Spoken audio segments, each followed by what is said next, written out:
This is the Sexual Six panel. Welcome to the Art of Growth, where we are nearing the end of our season on subtypes and instincts. We just have this week and next week, and then we are going to conclude with a live instincts event on Wednesday, May 19th.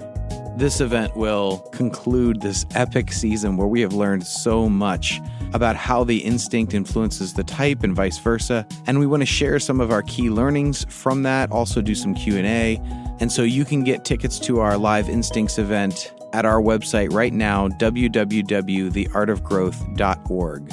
So come and hang out with us for the night. And let's talk about the instincts and the subtypes and what you're learning, and we will share our learnings together. If you haven't taken our free instincts test, you can do that on our website, www.theartofgrowth.org, and that will show you your sequence, which we are realizing has so much to do with not only our personality, but how we grow. You can also take our free Enneagram test there, as well as find out about group coaching, individual coaching, or sign up for our newsletter, which has helpful growth tips in it each week. So we look forward to hearing from you. But for now, let's go ahead and jump in with our Sexual Six panel, who frankly blew my mind. Let's do it.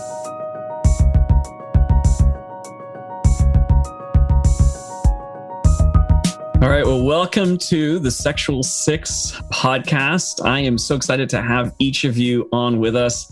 We are going through all the subtypes, 27 of them. And the reason for that is because when the instinct matches up with the type, it creates what's called the subtype, and it does look different across the type itself. So for example, when we interview a self-pres 6, if we had all three, a self-pres 6, a sexual 6, and a social 6 in the same room, we would notice similarities, but also distinct differences. And that's what we're hoping to find out a lot more about today with you. And so as we begin, would you please introduce yourself and tell us where you are from? Hi, I'm Rebecca. I'm from Sweden. I'm Dawn, and I'm from outside of Boston. I'm Ruffin, and I'm from North Carolina. I'm Shining, and I'm from Chicago. Okay, well, welcome to each of you. We are talking about the 6. The 6 is oftentimes described as having this core need for safety, security, and support. And we're talking about the sexual instinct. The sexual instinct has sort of 3 subcategories: this risk-taking, desire to produce change, broadcasting and attraction, kind of putting yourself out there, throwing the fishing line out and seeing if there's any bites on the other end. And also immersion and fusion. That is both this like intense connection with another person where it may not be necessarily intense, but it's deep and it feels really resonant and vibrating. And there's an energetic exchange that feels really good. Along with the ability to do that with even projects or ideas. And so let's talk about how those two interact with each other, both the need for safety, security, support, and what would appear a contrast with this risk-taking, this ability to produce change. So I'm curious, how do those two work together? They seem to be at conflict at times. So I'd love to hear from you how that works out in you. I can start. It's Rebecca. So it doesn't feel like risk to me. Actually, I had to think about this for a time, but it just feels like excitement. I'm really curious about something new. It can be like a new path in the woods I haven't taken before. It can be moving to a new country, exploring. It is risk, really.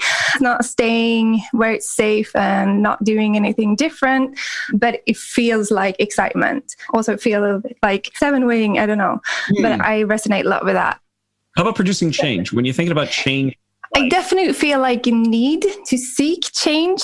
Like not all the time, but I get bored when it's too much the same. And I just need to change something. That can be moving or getting a pet or having a new child. I don't know, just like a new big project or changing my job. Like I feel this like itch inside of me, like just something needs to happen. Yeah.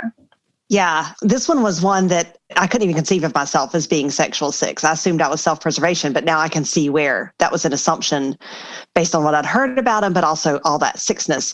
And some of the things that were like the risk-taking, I just assumed it was like a 7-wing. Yeah, sure. That could be, yeah. So for me, with the risk, what I've realized is I get really restless and I need something new to grab my attention. And it's what you said, Rebecca, is it's an excitement. And when I do push into something different or look at a different idea or when you said that, like go a different path, it just energizes me so much. And then it just starts feeding off of it. And I just want to keep pushing forward. I don't want to let up. Because it's almost like a little bit of a high. Yeah. I wouldn't say that I feel necessarily only excitement. It shows up for me as a sense of wanting to feel my strength. I know that I feel safer and more secure if I kind of power towards scary challenges and prove to myself that I can survive them. So definitely through my 20s, I was aware of how important intimate relationships were to me and that I felt safe and secure. And so every year I would intentionally step out to do a challenge in which I would know nobody, like Outward Bound, or I did a high ropes course program, rock climbing, that kind of thing. So that I knew for myself that I could do scary things, that I could do challenging things and do them without kind of the usual support system. Yeah, I think both the point about excitement and going towards scary things really resonates with me. I mean, I think you're right. Like the sixness and then the sexual instinct are contradictory, but I think in some ways they're complementary. Like I feel like I have this like metal detector and I'm just like, beep, beep, beep. And like, if something feels weird and feels kind of unknown and scary, that's where I know I want to go toward that and see what it is and explore it more. So I often don't feel fear. I feel excitement or enticement. And then on the other side, if it's like a conflict, I just feel anger. And it's really hard for me to locate the fear underneath the anger. And actually, I remember like at the beginning of the pandemic, I had this conflict with my housemates. And when it came to a boil, one of my friends said, like, I was literally running down the hall to have the conflict. So it can just feel like I need to go toward it. I really need to like press it because it's scary and it's there. And if I don't attack it, it's going to attack me first. So I feel that a lot. Yeah, that moving towards it, because I feel like if I wait, there's anxiety builds. But if I go ahead and push into it and head it off, then I don't know, I've wondered if it's a little bit of a control thing, but it's also, I can just take care of it and do it because I can handle harder things. I can handle something that burst open. I can do that. But if I head towards it, I have a little more control. And I think that makes me feel a little more secure. I love that because I love how that's describing both the 6 and the instinct. The instinct is like, well, there's an excitement, there's an itch, like what you were saying, Rebecca, there's an itch for something, right? If stasis really starts to feel asphyxiating, feels like you're dying in that space, you're uncomfortable. You're more comfortable sometimes with change, but then there's the fear of a particular challenge. And then how you muscle up to kind of like, I'm going to move forward nonetheless, and I'm going to face the fear and to confront it versus being attacked by it, like go at it. My wife describes a story. Yeah. She's also a sexual 6. She describes the story of when she was young at 9 years old, when it first clicked for her was a car was following her in Brooklyn and she could feel it and and it was driving real slowly down the street.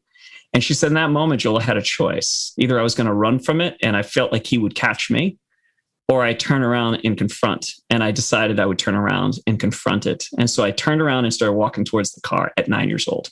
And the guy fled. Wow.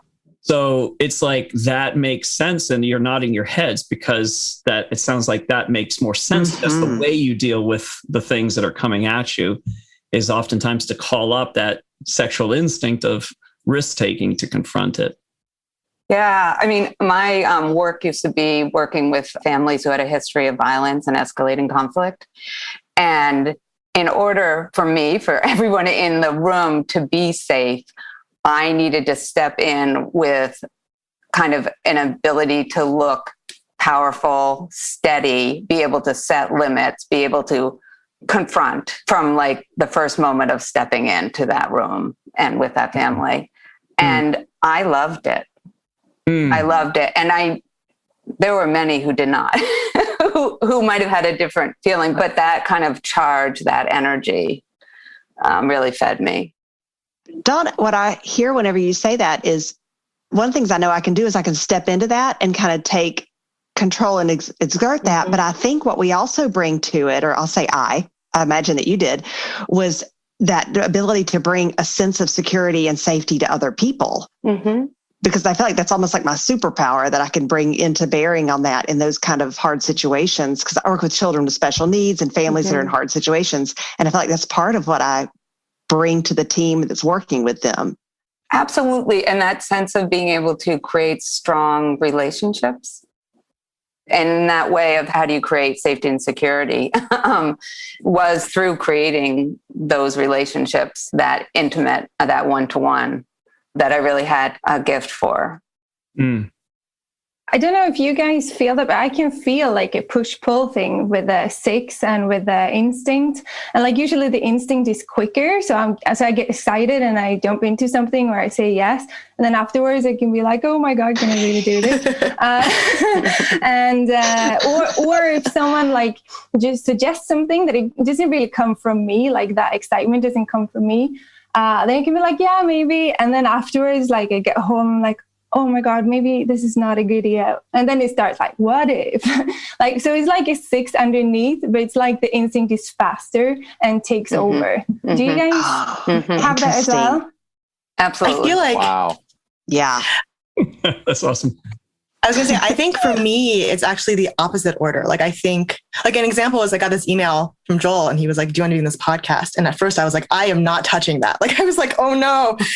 And then I took a beat and then I was like, you know what, that'd be really interesting. And like, why not? And like, if I'm scared, then I should. So I think for me, it's flipped. It's the sexual instinct comes in after the first fear response. Wow. Awesome. Yeah. I had the same reaction, Shining. No first. Yeah. Well, it's like, what do I have to offer? This is too, But then I was like, no, if the very fact that I'm a little worried about it, scared, probably means I ought to do it. Yeah, exactly. So I wonder if this makes sense for you. Is 6s and 7s are on a continuum. The 6s, it's the, starting with what could go wrong, traditional 6, and then the traditional 7, what could go right. Okay. And what I see with the sexual 6 is a rapid back and forth on that continuum, like going all the way to the positive and like, this could be great, back to, this could also create problems, and then back to the positive. Is that true? Is that how you? Oh, yeah, that makes a ton of sense. Yeah, definitely. Yes. Okay. Let's talk about broadcasting, the attractional quality of this instinct, the ability to throw a fishing line out into the water and see if there's any bites. It shows up very differently for all types. So I want to just qualify that, because for some, it's like, I don't put myself out there in a way that, but if you think more deeply, you might see places where the broadcasting is showing up, or for you, it might be very present. You're very aware of it. So who would like to start with that? This one was a little different for me because I had not seen myself as that way. But what finally got me started thinking about it was, I think this is where I do use some charisma, but I also use the warmth. And this is, again, I just assumed I was a self-preservation dominant. And so I've got a lot of warmth and kindness in me. And I think part of that is, again, that thing of I want people to feel secure and safe around me. But I think this is where I broadcast out with some warmth and kindness. But I think this is where I kind of suppressed some of my dominant sexual instinct because of the culture I've grown up in and the way it was perceived. And so I've grown up in a Southern Christian culture. Some of those broadcasting and some of those energies were several with this. It was misunderstood. And so I would put some of that energy out there and I would see how people were taking it. And I was confused by it. It would be seen as intimidating or a morality issue. Yep. And so I think I took it in. But the restlessness that came from that and the feeling of being totally misunderstood and alone was just astronomical. And it's been through understanding these aspects of it that I thought, oh, so that's what I was doing. And it's not a bad thing. So this one was a harder element for me to kind of own in. But once I could see it and get away from moralizing it, then there was a freedom that came with that. So I'm curious to hear what y'all's experience is. I really resonate with that, with using the warmth and a lot of humor as well. Humor is for me so important to check others' reactions and see that it lands where I want it to land. And like I try a little bit and see, okay, now I can go deeper. And yeah, so I do that a lot. I can also be quite flirty. I don't know if I should admit to that. I can see that I do this. This is probably the one that I saw the least. The other two were easier maybe to see, but I do it. And I do have some kind of push-pull with a 6 because I kind of don't want to stand out, but at the same time, I do want to stand out. I do want people to recognize me and see me, but at the same time, I don't. So it's difficult. This was harder for me too, I think, both because of 6. And I think also for me, I don't maybe flirt, but I do think I have the experience of like being in a room and I'm talking to a group, but I'm really just talking to like the 2 people that I know are going to understand me. And I'm not really there for the rest of the audience. Like I'm there to see who is responding to what I'm saying. I know in my past, if I met people I'm not interested, it's very clear I'm not interested and I'm not really putting on a front with them because I'm looking for that one-to-one connection. And the second thing I'll say is I was thinking about like what I'm broadcasting and what I'm trying to get back. And I think I really over-index on the idea of honesty and authenticity. And by that, what I mean is I want someone to be completely clear and candid with me so that I know that I can be candid with them. And then in a way, in like a 6 way, then I feel like I'm in safe hands. I want to even maybe push the envelope a bit with what I'm saying so that I can tell that someone else is like going to be able to go there with me. And that's the grounds on which we're having the connection. I don't know if that makes sense, but that's really part of like how I make all connections. nods. Oh yeah, that completely resonates for me. While I feel ambivalent about standing out like in a crowd, I'm really looking for just one-to-one connections. Like there's only a few people it matters to me. I grew up in a culture in which feminism was highly, highly valued and being a really strong, powerful woman mattered. That's how I thought of broadcasting. And so I'm looking for the person who's going to appreciate that and enjoy that, but also give me that back. And it does feel like authenticity to me. Yes. And it feels like then I can trust the relationship. Like we can be who we are, both of us, and we can make it through kind of the tough stuff and still care about each other or love each other or whatever, work well together. We had time, I would press into this like authenticity piece and what that looks like with you versus like say the authenticity from other types like 4s or 1s who value authenticity as well. But I absolutely love what you're saying here because it adds to what we know. I didn't understand this part and how it shows up. So this is a big learning moment for me as well. And I like that there's, Rebecca, for you, you're like, oh, I totally use flirting. I'm okay with that. And then others are maybe not so much. And that's great because that's how diverse 6s are. So it's going to express itself in very, very different ways. But ultimately you're pointing to where this third aspect is going and that the broadcasting for you is very like, I am looking for that deeper connection with the one person or the 2 people or the 3 people that I would like to have that with. So talk to me about immersion and fusion, that ability to really kind of have that connection. Say more about that and how that plays itself out as it relates to safety, security, and support. This is really my strongest, I think. It's the one I see immediately. I search this so much, the deep connection. I want to find someone to go really deep with. I open up really quickly just so I can get there. That's why I didn't really resonate with the skepticism of the 6 because I want to open up as quickly as possible so that you can see, is there anything there? Can we go really deep with each other? And if I don't get that response, then I shut up, close up again. So going deep is, I really, really need it. I search it. I want to have people around me where I can share that energy, where we can really get down to really deep conversations. I can also lose myself in a really interesting subject and stuff, but it's really with friends, really good friends. So are you broadcasting when you're saying you open yourself up? Yeah. Is that a form of broadcasting for you? I'm putting the line out there. Yeah, it could be. I don't know. I think it's a way of testing, maybe. Testing the possibility. Yeah, because I get okay, so we could click, like I get that kind of energy, like this could work. I don't want to lose any time, or just like kind of, and I always have these big like thoughts and feelings like really close to my mouth. So then I just kind of open up and I see like, usually it works actually. And then it's really cool. And then we have like, this instant bond and like, wow, okay, we're like really close now. Well, you've articulated something I see a lot in the sexual instinct, which is there's a strange confidence in making that connection. Yeah. It's like, I know I can do this. Yeah. And I know I can win that person, and I know I can, make that connection. Yeah. Yeah. And there's a risk element in that too. Oh, you yeah. take the risk, but it's worth it. It's worth it. Yeah. The possibility of the connection. And when Dawn brought up more like that authenticity, I think that merges right in with this fusion immersion and those deeper relationships where you can be really authentic and that you get to be with somebody else who's being really authentic and creating that space. And see, that's where to me, some of that, if it's a person, some of that, and an idea or concept, the fusion immersion creates a space for me of some support and safety, because especially if we can have trusting authenticity, but also the immersion, I can get really deep into subjects and go down that hole. But part of that is an arming myself with knowledge. Yeah. And, but it just is also energizing and just, it is for some needy and good. Like the Enneagram.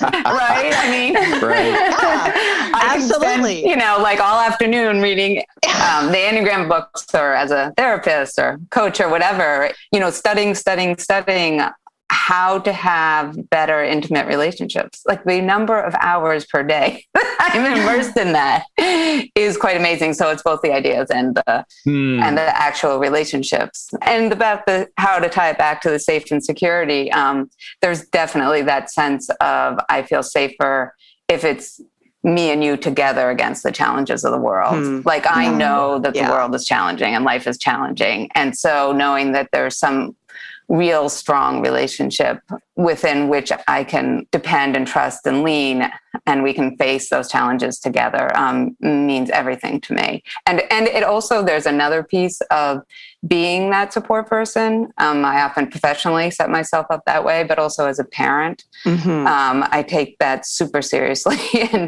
and invest a lot in being that person for other people.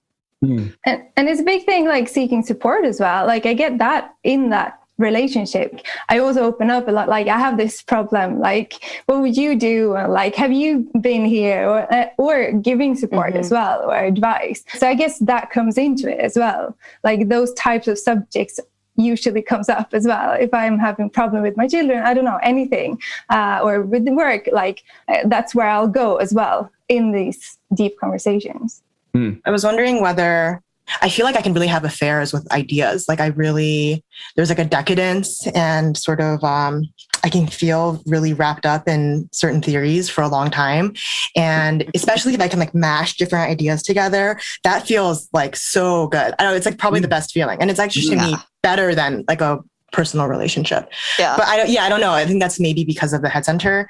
And I was an English major. And I remember at some point I realized all the books I liked, the only thing that mattered to me was like sort of the two people and like how they were interacting and like what shifts in the dynamic occurred and like what small betrayals and like small acts of tenderness and etc. But even that is like, it was like the literary experience and like the on paper experience is like more intense to me than my, unfortunately, personal experiences. Like the idealized on the page one has been the pinnacle of that particular experience. I don't know. Yeah. I'm curious about the support piece. The immersion fusion, Dawn, you said like you and one other person against the world, and it gives you that sense of support. In terms of the interaction between another person, how are you getting that support? Are you asking for it? Are you hinting at it? How are you going about getting that support? I ask for it, but I mean, this is after I've validated them as like, okay, you are someone that I want to take advice from and get support from. So like, I think I have to have that really deep connection first. And then I can get to like, okay, so I have this, what would you do? And sharing my problems. I don't do that with anyone. I think I do directly ask for it, but I can also see where I kind of can do a little ingratiating, or there's something there that I feel like I can't quite figure out that I think I do. I don't know if I reach out and try to help the other person first and that hopefully it will be reciprocated. That's it. It's where I'll seek to support them. And then I have to watch it that I don't automatically expect that means they're going to return it in the same way. But that's where that trust comes. Okay. That trust comes in. Good. That resonates for me in that, especially when I was younger, the connection kind of came through, usually me supporting them first. I just have to be conscious, and I have to work harder to recognize and then directly ask for it to be mutual and for what I need. And so I worked hard at that. Luckily, I have really amazing people around me who will actually catch me and say, hey, you've been listening to me for half an hour. How are you doing? And like, really, how are you doing? And yeah, no, I know you brought dinner to me, this week, but now you're going through a hard time. Like, really, I want to bring dinner to you. And that's been a place of work for me. Dawn, I feel like I have a hard time asking. I don't know. It feels like there's a vulnerability there that I'm not always comfortable with. And maybe sometimes what happens is I don't realize I'm expecting the support until it doesn't come. And I feel some amount of like, wait, maybe even anger, right? Like to my point before, I don't really feel hurt. I just feel kind of an anger of like betrayal. And then I realized what I was expecting was someone to be like loyal. And what I didn't get was that. And so that now I'm in this like feeling of discomfort, which surprises me. Yeah. Wow. Okay. I'm about to listen to that one again. I'm so glad this is being recorded. There's something there, because as I'm listening to what Dawn said and what you said, Shining, I'm thinking I almost have to get to a point of almost desperate for the help to really reach out to say, I've got to have some help here. I've got to have it. But it takes a while for me to actually ask for it, unless it's a long-term established relationship. Yeah, I can clarify my statement before. Like, it's not that easy for me to ask for help, but ask for support. I mean, like, kind of advice, that's a lot easier. So like talking out loud, venting what I'm going through, and indirectly or directly kind of asking them, have you done the same? Have you had this feeling? That kind of support, because that gives me a lot of support. But actually asking for like practical help, that's really difficult for me too. And then I'd much rather help someone else. As you all have said, helping someone first so that I can feel more secure asking for help from them. Yeah, that piece spoken of around vulnerability, it makes me realize that's one of the ways I knew I was a one-to-one subtype, was the need to feel strong, not just present as strong, but to feel strong. Because that makes me feel like I can get through all the hard stuff that will come in life. So needing help puts me in touch with feeling vulnerable and not strong all the time. And that's not my preferred place to be. Yeah. And for anyone who's thinking, this is one of those things where they say that it can look similar to the 8, but it's not driven from the same place. Right. But the way you just described that, some might think, well, that sounds kind of 8-ish, but it is different. Yeah, it comes from a place of not wanting to feel. It's from fear, right? Fear that I won't be able to manage the difficulties in life and the hard stuff.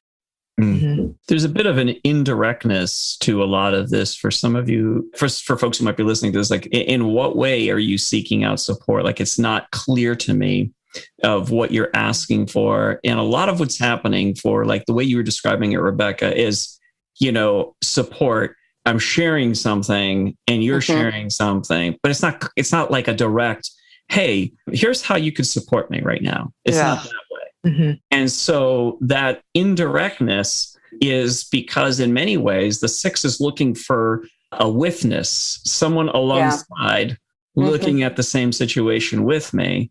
That witness, that optimal proximity, not too close, not like you're controlling me, but not like you're way far away from me. There's like this optimal distance that feels supportive. Am I articulating it somewhat the way it's? That actually is helpful. Yeah, very much.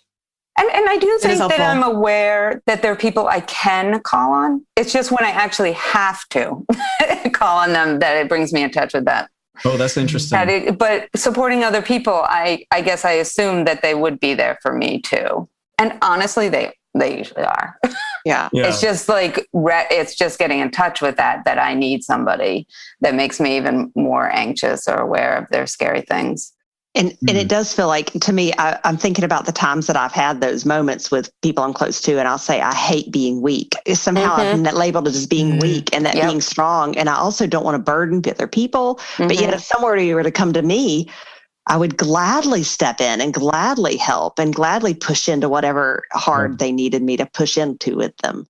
Yeah, that makes sense. And listen to that with them. Yeah. That witness is a sense of support that is internal and extra. It's fun. It's interesting how you're articulating that, because it's in one sense, it's like, I want to be stronger than the thing that's terrifying me. I have to be stronger. I have to be stronger. I have to be stronger. And so that's sort of a self-reliance. It's like a reliance on my own strength for support. At the same time, like, I also have an eye out for a system around me, people around me that I can rely on as well. I never heard the optimal distance framing. So that's actually really funny to me, because I also know when people get too close to me and if I'm asking for help and they're like being really directive and like telling me you have to do this, then I'll be like, wait a minute, why are you trying to like be an authority over me? Like, go away, like get away from me. So there is definitely like a too close. Yeah. Well, there's a meme out there on sixes, like, tell me what to do, don't tell me what to do. Tell me what to do, don't tell me what to do. Sometimes the messaging that is coming across, but yeah, it's that optimal distance. Sounds like that seems to me making sense for you. I don't want someone to tell me what to do. I just want to run my ideas by someone so they can tell me that I'm not crazy. They're kind of just confirming my own thoughts. I definitely don't want someone to tell me what to do. Yeah. And one of my growth things in the last, especially last 6 months, has been whenever I have that instinct to want to get the affirmation from somebody else, the confirmation, is sometimes I can step back and go, no, you know what to do. You know what you need to step forward. Just do it. Just do it. Yeah, that's growth. That's really good. Well, let's talk about the neutral instinct. This is the one that comes in number 2 in terms of how much attention goes to it. So, of course, your number 1, that takes up a lot of attention. Number 2, a little less so. And then we'll get to the third one, which tends to be more neglected or repressed. So let's look at this neutral one, the second one. Which one is it for you? And how do you use it? I think mine is self-preservation. I tend to have a pretty good understanding of my body, and I tend to be able to be organized fairly well. I'm very cognizant of where my resources are and do I have what I need? Have I set some things aside? But yet at the same time, I generally want, for example, when I eat, I try to eat fairly healthy, but I also will get so immersed in something that I'll forget to eat all day. Just completely. Or I just don't care. I just need something in my system. But it's more of the resources, being financially secure, making sure I've got the time that I need. But it seems to come natural to me. Okay. Yeah, sure. Yeah, mine is also self-pres. And I think that what you said resonates. I think it's sort of just autopilot for me, especially like how I manage my finances and my resources. I think it's not a struggle, nor is it like a passion of mine to do that, but it just helps me feel secure in life. And I definitely had those like classic 6 moments where like everyone else thinks everything's fine and I think we're immediately going to die. Like I just remember like driving a car up an icy mountain in New Mexico, and like I was driving and I was like, we're just falling off the side of this mountain, and it was like dark. And my friends are like in the car just like happily chatting about pizza, and the whole time I'm like, we're dying. We're not going to survive. So that's kind of, that's like a classic 6 story. So that's great. That's great. Thank you. I have the same. I'm self-pres. Second, I have celiac disease, as do my kids. It means we have to have a completely gluten-free diet. So we have to pay a lot of attention to it. I don't obsess over it, but I do it well. And yes, I find it annoying sometimes. It's a neutral thing. For me, I like my house to feel very comfortable. It took us 2 years to put pictures on the walls, or like, it's easy for me to get to a good foundation in anything, but I don't have a lot of energy or attention to like really hyper focus or perfect in that area. Yeah, so I'm social. All right, we got the odd one out. Yeah, I kind of sensed that before when I was giving a different answer than everyone. So I'm quite happy that I have an explanation. Yeah, I feel very home in the social. My social is very close to my sexual. I feel quite comfortable in groups, reading people, approaching people, bonding, everything like that, like curiosity, meeting new people. I like going to parties. I like, even being a little bit idealistic with social matters, and feels important that I'm helping someone in my job, for example, where I spend a lot of time. So yeah, I feel very close to the social, and it feels neutral. It feels like something I do well, but I don't overdo it. Mm-hmm. Mm-hmm. I envy that. And I use it. When I've thought about this as well, I use it for my sexual, because obviously going to parties, going into groups and stuff, it's easy to find that one-on-one connection. Yeah. So that's what I'll do. I love the idea of being a part of a group, but I always single in on someone. And so that's how I kind of leave the group, because I always kind of go out, leave the group together with someone, like, okay, you and we're going to be best friends. It's not intentional. It just happens. I just merge with one there. And if I'm in a group where I don't find that connection, I'm leaving the group. It's not that like, oh, I hate this group. It's just not that interesting. So I'll just do something else instead. You said you now understand the difference between yourself and the other panelists here. Can you say a little bit more about that? When we talked about the sexual as well, it felt like I maybe opened up a bit easier. They were a little bit more reserved, a little bit more guarded, and a little bit more aggressive. Is that, I'm sorry, like, don't take offense. It's just that I can have a lot of intensity and passion, but I don't resonate with the aggression part. Okay. And maybe it's because I don't feel threatened that easy. I don't really feel like I have to protect myself all the time. Yeah. So this is wonderful. I didn't set you up for this. I didn't tell you what my suspicions were, but this is confirming something quite important, I think, as we're learning. The social does soften a little bit. The self-pres is more protective. And so you're going to see if you're already kind of guarded or you're already kind of suspicious, the self-pres kind of enhances that a little bit. And this is really wonderful. It's very helpful. I mean, to have this explanation here, I think, is shedding some light on how the two instincts, dominant and the second one, create more of the personality than even the third one. So really, really good. Mm-hmm. Let's go to the third and talk about that one a little bit. This is the one that creates problems for us. So start out by naming the third and what problems it's caused you and how you're growing through it.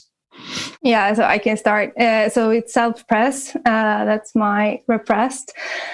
And this is, again, something I don't recognize. And it took me ages to realize I was 6 because I'm not prepared. I'm not organized. I don't see emergency exits. I don't see anything physical. Like, I don't pay attention to it. I pay attention to humans, to people, their expressions, what they do, who they're talking to, their eye contacts. Like, that I pay attention to, that I see everything. I understand everything. The physical world, it's not there. I don't see it. I don't care about it. I don't find a good balance in eating, in exercising. I hate thinking about budgets and money, and I procrastinate so much in those areas. Yeah, I'm getting sweaty. This is not my favorite subject. Anyway, I found some hacks. For example, listening to a podcast when I go out walking, when I do cleaning, so it's not so boring. Or I go for a walk with a friend. That's like the best thing I want to do, because then we can like go deep and we can have this like intimate talk, and at the same time I get some exercise and I go outside and I feel so much better afterwards and I sleep better. And so these are things that I'm really trying to keep on a good level now, not like overdoing it, getting excited in a new routine, overdoing it, like getting injured, but like actually keeping a good balance. So yeah. Yeah, good.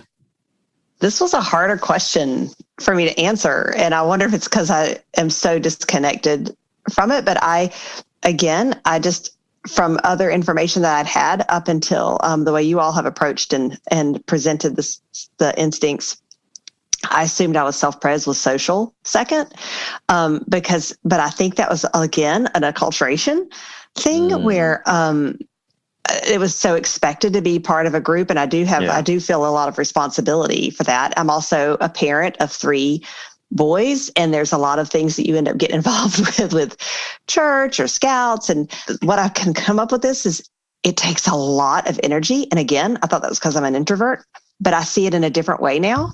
I think it's because it required so much out of my natural instinct for me. And so I could do it, but I had to go into super duper 3 space to do it. And it would wear me out. Yeah. And so COVID was actually kind of nice. So I could pull away from those groups and have an excuse. And so now what I'm trying to re-enter, I'm trying to push myself into, maybe if I'm going to be in a group, find it with a group that's a little more accepting of my energies and try to soften it that way. But that's about as far as I've gotten. This was hard for me to think through with the social. Mm-hmm. Well, very well done, because that is part of how it grows inside you. First, it's the awareness, and where you are is perfectly acceptable. Like, we're not looking for you to have all this depth of awareness and knowledge. Yeah. Our podcast, we take people from all over the place. It's like great because it's a reflection of where humanity is at any given point. So where you are, you're discovering some things. COVID has been in some sense a positive, it's a terrible thing, of course, but it's provided some a reset for you to kind of pay attention to in what ways are you living out of a non-dominant instinct. And this is one of the things that we're learning a lot about here at The Art of Growth, is that you really do need to live from your dominant instinct, and you need to grow in the other ones. You need to develop those because they are a handicap to your growth. But that dominant instinct has its own natural energy and flow. And if you work with it, you're not going to be quite as drained by that process. So that's really good. Learning to bring that in a little bit more and then move the social a little bit more towards you is good. That's a good thing, because you're not going to be the extrovert, the person that's always, bouncing around from person to person. You're going to need that. You're going to need that time away to pull away and pull back, or to be more in that sexual / self-preservational kind of environment. Yeah. Curious to see what Dawn and Shining, what their experience has been with it. I had trouble with this too, because actually, hilariously, I put myself in a lot of community situations and groups. I actually live in a housing co-op, so I live with like 12 other people. So, so I was like, I don't understand. But I think, I was reflecting on this, and I think actually I immigrated to the US as a 4-year-old. There's like a wound there that I think really makes me skeptical of groups.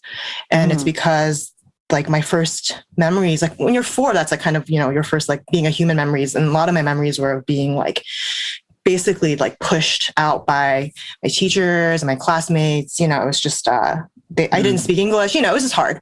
So I think that made me feel really like an outsider, like from a young age. And I continue to feel that way, even in groups. So when I'm in a group, which I often am, I often feel like I'm on the sidelines, kind of looking in, being the contrarian in the group, kind of being the curmudgeon. I went to a school for undergrad that was like basketball school. And I had anti-school spirit, went to one game my entire career. Like I basically squandered the opportunity because I just don't resonate with it. So I think that is part of why I feel that way about groups.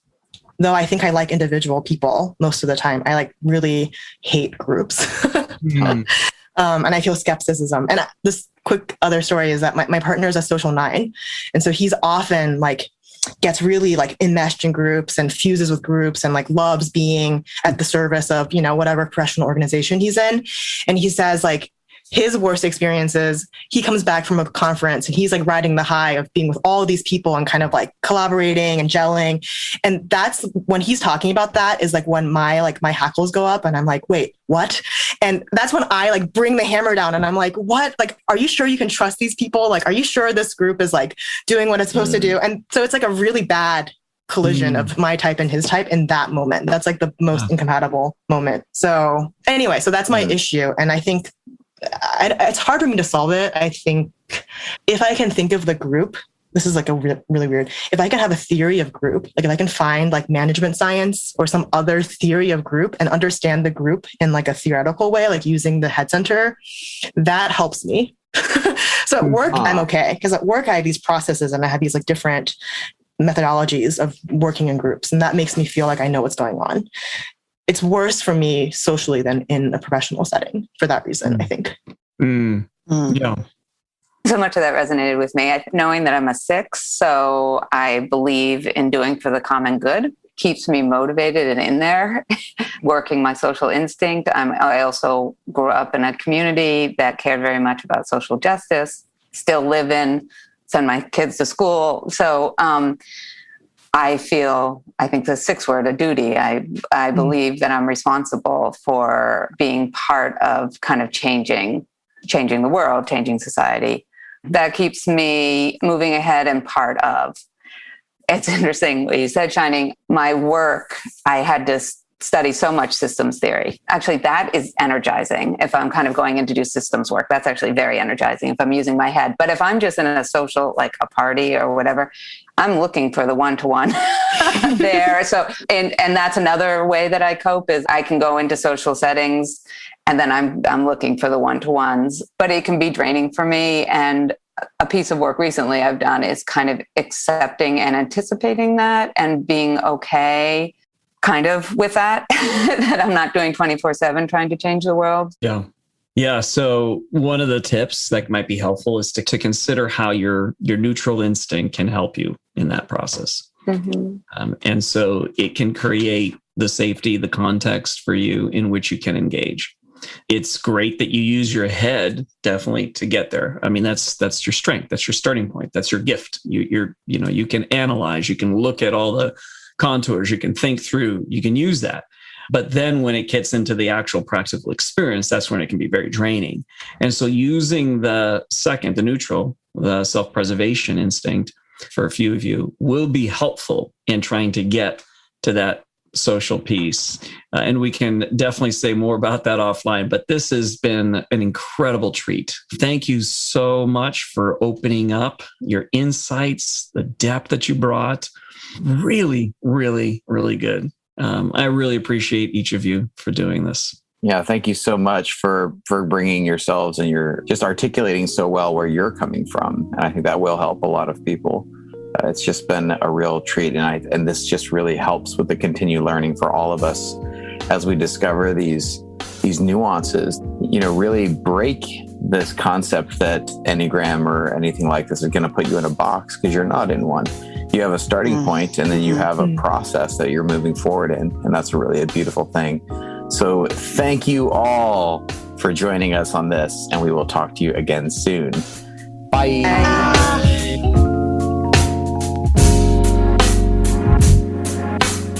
So thank you for listening and learning with us. Remember to join us for our Live Instincts event on May 19th. You can get tickets at www.theartofgrowth.org. Make sure you're subscribed to keep up with all of the really cool content we have coming up. If you leave us a review on iTunes, it helps the algorithm that helps other people find this work. Follow us on Instagram at Art of Growth and reach out to us at our website if you have any other questions. But for now, my friends, may you awaken to the connectivity all around you. May you experience what is deep within yourself when you experience what is deep within another, as deep calls out to deep. May you be aware of yourself enough to make supportive and safe connections with others, that you may grow through the process and enjoy your life even more. Grace and peace, my friends.